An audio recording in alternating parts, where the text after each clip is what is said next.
फ़ातिमा मेरे वजूद का हिस्सा है।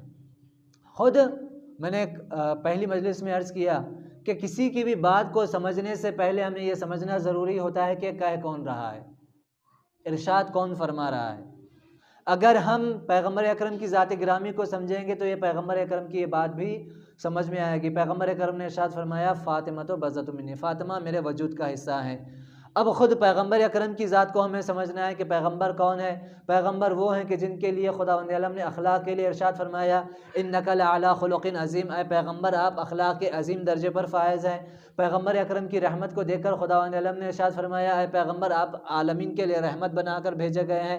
पैगम्बर अकरम की गुफ्तार के लिए खुदावंद आलम ने इरशाद फरमाया कि ये रसूल जो कुछ भी कहते हैं सिवाय वही इलाही के कुछ नहीं होती।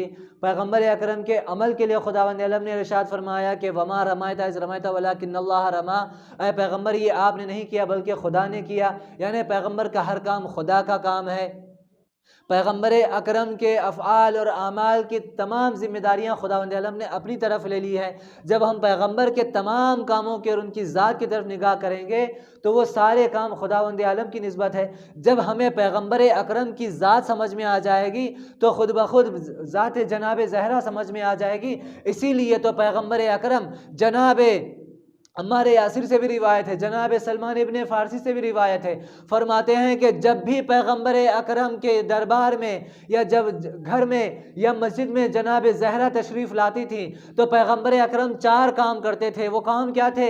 जैसे ही शहज़ादी आती थी पैगम्बर अकरम सबसे पहले अपनी जगह से उठ खड़े होते थे, दूसरा काम मरहबा कहते थे, तीसरा काम अपनी जगह पर बिठाते थे, चौथा काम शहज़ादी का हाथ का बोसा लेकर कहते थे ऐ फ़ातिमा आए आप मेरी जगह पर। ये काम हमेशा पैगम्बर अकरम 4 काम अंजाम दिए थे। जब भी शहजादी आते थे ये चारों काम करके बतला रहे थे कि देखने वाले देख लो, फातिमा तो बज़्ज़तु मिन्नी का मतलब ये है कि फातिमा मेरे वजूद का हिस्सा है। यानी इसका मतलब ये है कि फातिमा के बगैर मैं नहीं हूँ, मेरे बगैर फातिमा नहीं है। अब जो कोई भी मोहम्मदुर रसूलुल्लाह कहेगा उस पर वाजिब है कि वो फातिमा की अज़मत को माने, उस पर वाजिब है कि वो फातिमा की मंजिलत को माने, उस पर वाजिब है कि वो फातिमा की उस शान और शौकत को माने।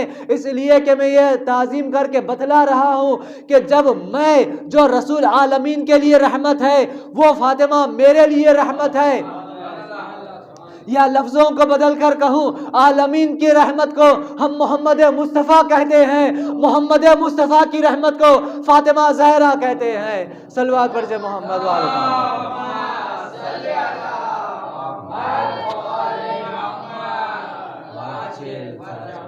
शहजादी की इस अज़मत को देखें कि वो रहमतुल लिल आलमीन जो तमाम कायनात के लिए रहमत बनाकर भेजा गया है, उसके लिए पैगम्बर अकरम उठकर खड़े हो रहे हैं, उसकी अज़मत के लिए उठकर खड़े हो रहे हैं। और ये कोई रिश्तेदारी वाली मोहब्बत नहीं है कि बाप बेटी का। आप बताएं अगर बाप बेटी की मोहब्बत थी तो आज कौन सा ऐसा बाप है जो अपनी बेटी के लिए ऐसे काम अंजाम देता हो? अपनी जगह से उठना, अपनी जगह पर बिठाना, हाथ चूमना और ये कहना कि फ़ातिमा मेरे जिगर का टुकड़ा है, जिस किसी ने इसे तकलीफ़ पहुंचाई उसने गोया मुझे तकलीफ़ पहुंचाई। कोई बाप ऐसा करता है? नहीं करता। तो इसका मतलब ये है कि ये बाप बेटी की मोहब्बत नहीं है, ये वही राज है कि जो हदीस कुदसी में खुदावंद आलम ने इरशाद फरमाया ये ताज़ीम क्यों हो रही है, ये अज़मत क्यों हो रही है। आप अगर कोई बुज़ुर्ग आ जाता है, कोई आयतुल्लाह आ जाते हैं, कोई आलिम आ जाता है तो सब लोग उठकर खड़े होकर उसका इस्तकबाल करते हैं। कहा क्यों इस्तकबाल करते हैं? इसलिए इस्तकबाल करते हैं कि इनका ये जो है ये हमारे ईमान समझाने वाले हैं, ये इस्लाम समझाने वाले हैं। इसलिए लोग उस उलमा का एहतराम करते हैं, मुज्तहिदीन का एहतराम करते हैं। ये पैगंबर उठकर क्या क्या समझाना चाह रहे हैं, ताज़ीम क्यों कर रहे हैं? ये इसलिए कर रहे हैं कि वो जो आलम अरवाह में, आलम अज़ल में जब खुदावंद आलम ने पैगंबर से कहा लौलाक लमा खलक़तुल अफ़लाक, ऐ मोहम्मद अगर आप ना होते तो मैं कायनात को खल्क़ ना करता। ये ताज़ीम जो हो रही है पैगम्बर अकरम जो ताज़ीम कर रहे हैं शहज़ादी कौन है इनकी, वो ताज़ीम कोई बाप बेटी वाली ताज़ीम नहीं है, बल्कि पैगंबर अकरम हमेशा कभी कहा फ़ातिमा मेरे जिगर का टुकड़ा है, कभी कहा फ़ातिमा तो उम्मु अबीहा, फ़ातिमा अपने बाप की माँ है, कभी कहा कि अगर फ़ातिमा को जिसने खुश किया गोया उसने मुझे खुश किया, जिसने फ़ातिमा को नाराज़ किया उसने मुझे नाराज़ किया।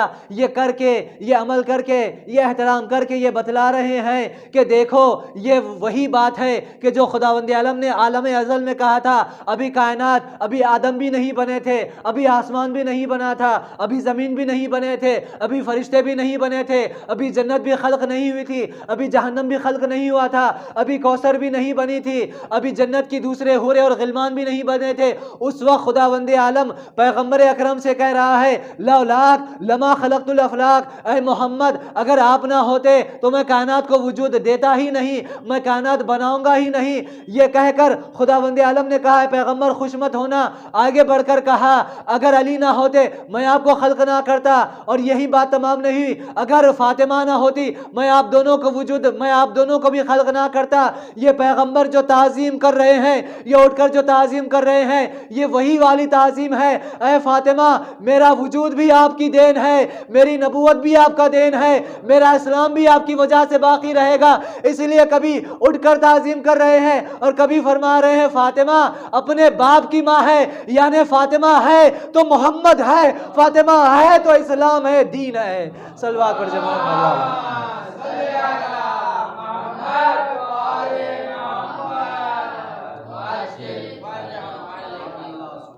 ये वो सारी अजमतें हैं जिन्हें हमें समझना चाहिए अजीज़ों। ये जो सारी हदीसें बयान हो रही हैं, आप ज़रा सोचें, कभी पैगंबर अकरम ने इरशाद फरमाया फ़ातिमा तो उम्मु अबीहा, फ़ातिमा अपने बाप की माँ है। ये अजीब हदीस है, सुनने में बहुत अजीब लगेगा। पैगंबर इरशाद फरमा रहे हैं फ़ातिमा अपने बाप की माँ है। कोई बाप अपनी बेटी से ऐसा कहेगा ये मेरी बेटी मेरी माँ है? वजह क्या है? माँ किसे कहते हैं? मैं बहुत सादे अंदाज में कहना चाह रहा हूँ ताकि बच्चों को समझ में आए। माँ किसे कहते हैं?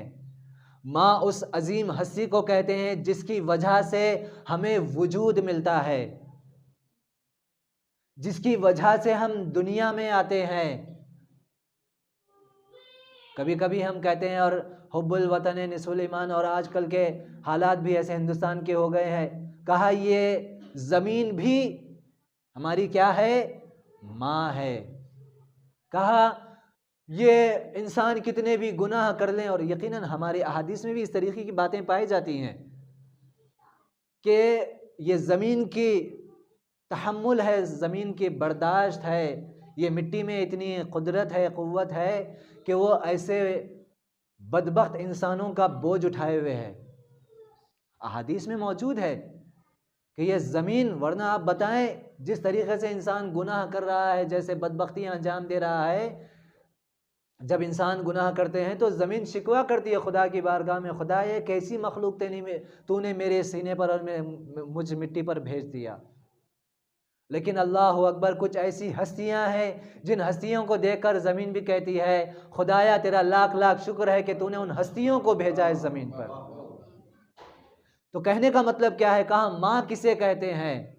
माँ उस हस्ती को कहते हैं, उस ज़ात को कहते हैं जिसकी वजह से हमें वजूद मिलता है। या इसको आप बदल कर कहें, कहा इंसान के 3 बाप होते हैं। एक खुद बाप की जिसकी वजह, एक हकीकी बाप जिसकी वजह से इंसान दुनिया में आता है, जो इंसान को पालता है। एक उस्ताद कि जो इंसान की परवरिश करता है, इंसान के आदाब और अखलाक को सुधारता है, सिखाता है, वो उस्ताद भी बाप की हैसियत रखता है। और एक ससुर बाप की हैसियत रखता है। ये 3 क्या है ये? कहा ये लोग इंसान को संवारने में और इंसान की तरबियत करने में आगे रहते हैं। कहा वही हाल माँ का होता है।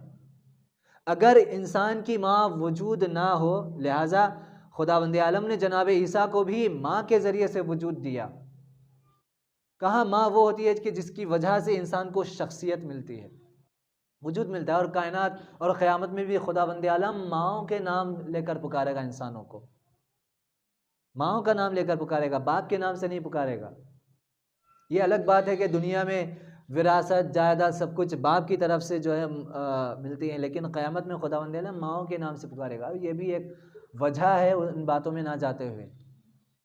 कहा ये समझ में आए कि इंसान का वजूद माँ की वजह से होता है।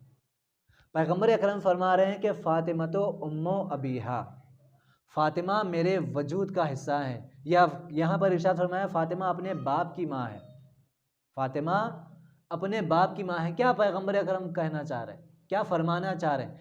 कहा वही, अगर हम थोड़ा सा अरब का माहौल देखें, अरब का माहौल ये था कि जहाँ बेटियों को ज़िंदा दफन कर दिया जाता था, मैंने अर्ज़ किया, जहाँ बेटी के पैदा होने पर व इज़ा बुश्शरा अहदुहुम बिल उन्सा ज़ल्ला वजहु मुस्वद्दन व हुवा कज़ीम, कि जैसे ही बेटी की पैदाइश की इत्तला दी जाती थी लोगों के चेहरे काले पड़ जाते थे, व हुवा कज़ीम, गमगीन हो जाते थे, यानी बेटी की पैदाइश पर ज़िल्लत महसूस करते थे।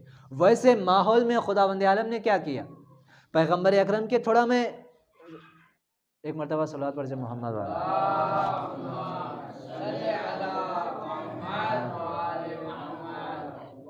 अब देखें पैगम्बर अकरम, थोड़ा इस बहस को, इस बात को थोड़ा हम लोग समझने की कोशिश करते हैं। पैगम्बर अकरम के इससे पहले 3 बेटे हुए, तैयब, ताहिर और जनाब कासिम, और जनाब इब्राहिम भी हुए लेकिन वो बाद में हुए। लेकिन 3 बेटे पैगम्बर अकरम के जनाब खदीजा से पैदा हुए और इंतकाल कर गए, इंतकाल कर गए। पैगम्बर है आखिरी नबी। मैं बहुत शुरू से लेकर आ रहा हूँ आप लोगों को, और एक नतीजा देना चाहता हूँ और बात को तमाम करना चाहता हूँ। पैगम्बर हैं आखिरी नबी, कब तक के लिए? क़यामत तक के लिए। तकरीबन सारे नबी आए और चले गए, उनकी उम्मतें और उनका इस्लाम, उनकी जो शरीयत थी, जो उनके अहकामात थे, वो सब कुछ ख़त्म हो गए। आज जो हैं वो थोड़े बहुत बाकी हैं लेकिन तब्दीली कर दी गई। ये पैगम्बर हैं क़यामत तक के लिए। पैगम्बर को अब अपने मिशन को आगे बढ़ाने के लिए, अपने इस्लाम को आगे बढ़ाने के लिए जानशीन की ज़रूरत है कि नहीं है? पैगम्बर के 3 बेटे इंतकाल कर गए, जनाब तैयब, जनाब ताहिर, जनाब कासिम। कुछ कहते हैं 2 ही बेटे थे, जनाब कासिम उनकी कुनियत थी। ये जब आपके तीनों बेटे इस दुनिया से चले गए, अब लोगों ने आपको ताना देना शुरू किया, लोगों ने आपको ताना देना शुरू किया, तंज करना शुरू किया। ये मोहम्मद का जो ये दीन लेकर आए हैं, जो इस्लाम लाए हैं, ये इनका मिशन आगे बढ़ने वाला नहीं है, ये इनका जो इस्लाम है अब आगे बढ़ने वाला नहीं है, इसलिए कि आगे बढ़ाने के लिए बेटा चाहिए और तीनों बेटे तो इंतकाल कर गए, इसलिए कि एक के बाद एक इंतकाल कर गए। लोग अब पैगम्बर को बेनस्ली और अबतर का नारा देना शुरू कर दिए। अबतर यानी बेनस्ल, हमारे बच्चे जानते, बेनस्ल जिनकी कोई औलाद नहीं होती है, ये ताना देना शुरू कर दिया। और उनमें भी 3 अफराद आगे आगे थे, अतबा, शैबा और अबू लहब। और अजीब इत्तेफाक है, देखिए इस नंबर से भी, कि पैगंबर को इस कदर ताना देने लगे, इस कदर ताना देने लगे कि खुदावंद आलम को बर्दाश्त नहीं हुआ कि तुम मेरे नबी को तकलीफ़ पहुंचा रहे हो। इन्नल्लज़ीना यूज़ुनल्लाह व रसूला, खुदा ने कुरान में साफ सीधा इरशाद फरमा दिया, जो भी खुदा और रसूल को अजियत और तकलीफ़ देगा, खुदावंद आलम उसे दुनिया आखिरत में लानत तो भेजेगा ही, लेकिन उनके लिए ख़तरनाक अजाब तैयार करके रखा है। हुआ क्या, तारीख़ में गवाह है कि इनके दोनों बेटों को जो है भेड़िए आए और जवान बेटे खा गए। खुद पैगंबर ही की ज़िंदगी में अबू लहब बेनस्ल हो, आज है अबू लहब, अतबा और शैबा, कोई उनका नाम लेने वाला नहीं है। अब क्या हुआ, जब पैगंबर को इस कदर ताने दिए जाने लगे, पैगंबर ने कभी भी बद्दुआ या अपनी नाराज़गी खुदा की बारगाह में ज़ाहिर नहीं की। खुदा ने क्या कहा, वलक़द नालमु अन्नका यज़ीक़ु सदरुका बिमा यक़ूलून, ऐ पैगंबर हम जानते हैं ये लोग जो आपको इतनी तकलीफ़ पहुंचाते हैं, आपका दिल कितना जो है तंग हो जाता है। हम जान रहे हैं इन लोगों की बातों से, हम जान रहे हैं, लेकिन खुदावंद आलम ने कहा बिस्मिल्लाहिर्रहमानिर्रहीम, सूरह कौसर। मैं अभी सूरह कौसर की तफसीर बयान न करूँ, अगर तफसीर बयान करूँ तो काफ़ी, सिर्फ एक नुक्ता बयान करूँ, इन्ना आतैना कल कौसर। खुदावंद आलम ने ये 3 कुरान का सबसे छोटा सूरा, 3 आयतों का ये सूरा नाजिल किया। ऐ पैगंबर हमने आपको कौसर अता किया। ये इस कुरान, इस सूरे के ऐसे अल्फाज हैं जो दूसरे सूरों में तकरार भी नहीं हुए, रिपीट भी नहीं हुए। आतैना पूरे कुरान में कहीं नहीं आया, कौसर पूरे कुरान में कहीं नहीं आया, फसल्ले पूरे कुरान में कहीं नहीं आया। आप दूसरे देखें, दूसरी आयतें आपको मिल जाएंगी रिपीट वाली, बहुत सारी आयतें आपको रिपीट मिलेंगी, लेकिन इस सूरे में जो अल्फाज आए हैं वो पूरे कुरान में कहीं रिपीट नहीं हुए। वनहर पूरे कुरान में कहीं नहीं आया। इन्ना शानिया का, अब लोग कहते हैं कि कौसर क्या है, कौसर क्या है, कुछ लोग कहते हैं हौज़े कौसर मुराद है, कुछ लोग कहते हैं कि नहीं बहुत बड़ी खैर व बरकत मुराद है। कहा अगर ये समझना है कि कौसर क्या है, आखिरी आयत को देख ले, इन्ना शानिया का हुवल अबतर, तुम्हारा दुश्मन बेनस्ल रहेगा। इसका मतलब यकीनन कौसर से मुराद वो है कि इसका मतलब यह है कि जहाँ पर नस्ल की बात की जा रही है। और एक बात को कहता चलूँ कि जहाँ खुदावंद आलम ने कहा इन्ना आतैनाकल कौसर, खुदावंद आलम एहसान जता कर कह रहा है हमने तुमको कौसर दिया, एहसान जता रहा है हमने तुमको कौसर दिया। अब आप ये बताएं कि जहां खुदावंद आलम ने फरमाया लौलाक लमा खलक़तुल अफलाक, हमने कायनात को, जन्नतों, कौसर, सारी चीज़ें हमने पैगंबर आपके सदक़े में बनाई है। ये अजीब बात है, जो जन्नत को खुदावंद आलम पैगंबर के सदक़े में बनाया हो, उस सदक़े वाली चीज़ को खुदा कहे हमने आपको कौसर सदक़े वाली चीज़ को अता किया है। क्या ये मुमकिन है? जो चीज़ खुदावंद आलम ने सदक़े में बनाई हो वो खुदावंद आलम कहे कि हम आपको ये सदक़े की चीज़ हम आपको अता कर रहे हैं, एहसान देकर बता रहे हैं। कहा नहीं, मानना पड़ेगा। इन्ना अतैनाकल कौसर का मतलब वही है कि जो कुरान इस सूरे की आखिरी आयत ने बतलाया कि इन्ना अतैनाकल कौसर, हम आपको एक नस्ल कसीर दे रहे हैं, ऐसी नस्ल कसीर दे रहे हैं कि पैगंबर आप नहीं रहेंगे लेकिन आपका दीन क़यामत तक रहना है, आप नहीं रहेंगे लेकिन आपका इस्लाम क़यामत तक रहना है, आप नहीं रहेंगे लेकिन आपका कुरान क़यामत तक रहना है। एक ऐसी नस्ल कसीर देंगे कि अब क्या करें, पैगंबर के पास तो अब बेटा नहीं है, कहा फातिमा को दे रहे हैं। इस फातिमा से एक ऐसी नस्ल चलाएंगे, इस फातिमा से ऐसी नस्ल चलाएंगे, हसन आएंगे, हसन के बाद हुसैन आएंगे, हुसैन के बाद ज़ैनुल आबिदीन आएंगे, ज़ैनुल आबिदीन के बाद मोहम्मद बाक़िर आएंगे, मोहम्मद बाक़िर के बाद जाफ़र सादिक आएंगे, जाफ़र सादिक के बाद मूसा काज़िम आएंगे, मूसा काज़िम के बाद अली रज़ा आएंगे, अली रज़ा के बाद मोहम्मद तकी आएंगे, मोहम्मद तकी के बाद अली नकी आएंगे, अली नकी के बाद हसन अस्करी आएंगे। अब इतना याद रखना, पैगंबर तुम्हारा दीन क़यामत तक है, तो क़यामत से हम इतना याद रखना, एक कायम को पर्दे गायब में छुपा कर रखेंगे और कहेंगे इन्ना अतैनाकल कौसर, तुम्हारी नस्ल अबद है, क़यामत तक रहेगी, तुम्हारा इस्लाम क़यामत तक रहेगा। सल्लल्लाहु अलैहि मोहम्मद।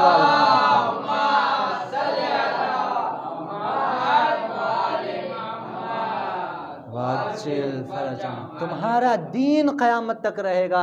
लिहाजा वो राज को समझें जहाँ पैगंबर अकरम ने कहा फातिमा तो उम्मो अबीहा, फातिमा अपने बाप की माँ है। माँ किसे कहते हैं? माँ उसे कहते हैं कि जो एक वजूद देती है, जिसकी वजह से हमें वजूद मिलता है। पैगंबर अकरम के बेटे सारे इस दुनिया से चले गए, पैगंबर अकरम का इस्लाम ख़त्म होकर रह जाता, दीन ख़त्म होकर रह जाता। फातिमा को खुदा ने दिया, फातिमा की वजह से नस्ल आगे बढ़ी और फातिमा की नस्ल ने इस्लाम को बाकी रखा, दीन को बाकी रखा।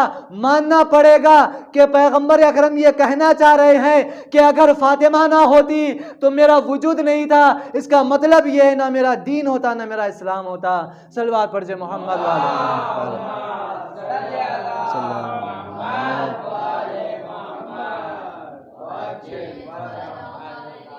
और आप इसे कोई मामूली बात ना समझे, इन्ना अतैनाकल कौसर, इसकी तफसीरें बहुत हैं। मैं इस सूरे के नुकात को बयान नहीं करूँगा, लेकिन आप सोचें तारीख़ इस्लाम में जिस कदर सादात को शहीद किया गया, इससे ज़्यादा किसी को शहीद नहीं किया गया।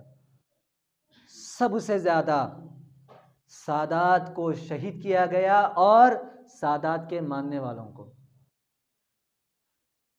ना अतैनाकल कौसर, कि तुम्हारी नस्ल को हम नस्ल कसीर में बदल देंगे। ऐसी नस्ल कसीर, इस कदर नस्ल कसीर कि आज आप देखें दुनिया के हर कोने में सैयदजादे मौजूद हैं, दुनिया के हर कोने में सादात मौजूद हैं, दुनिया के हर कोने में आपको हर ज़ात ऐसी मिलेगी कि जिसका वास्ता पैगंबर अकरम से होगा।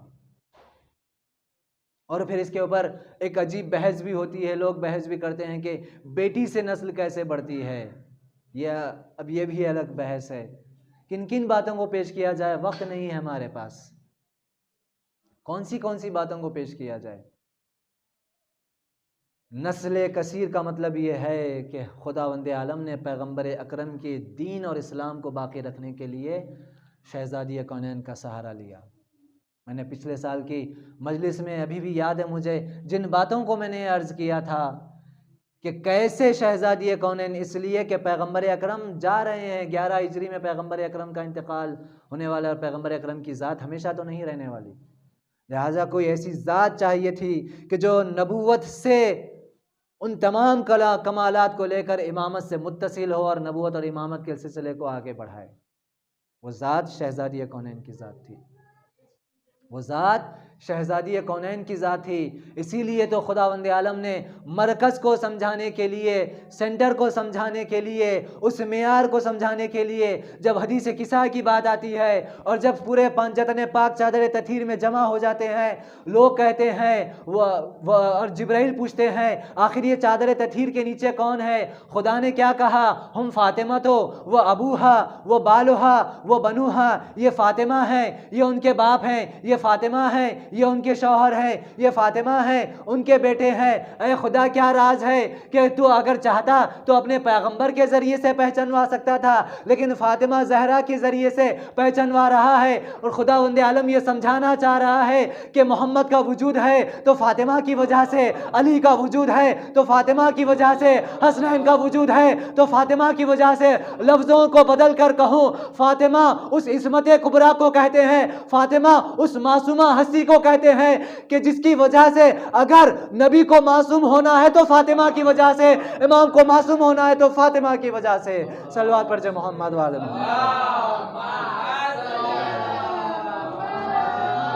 अल्लाहुम्मा लअन कातिली फातिमता ज़हरा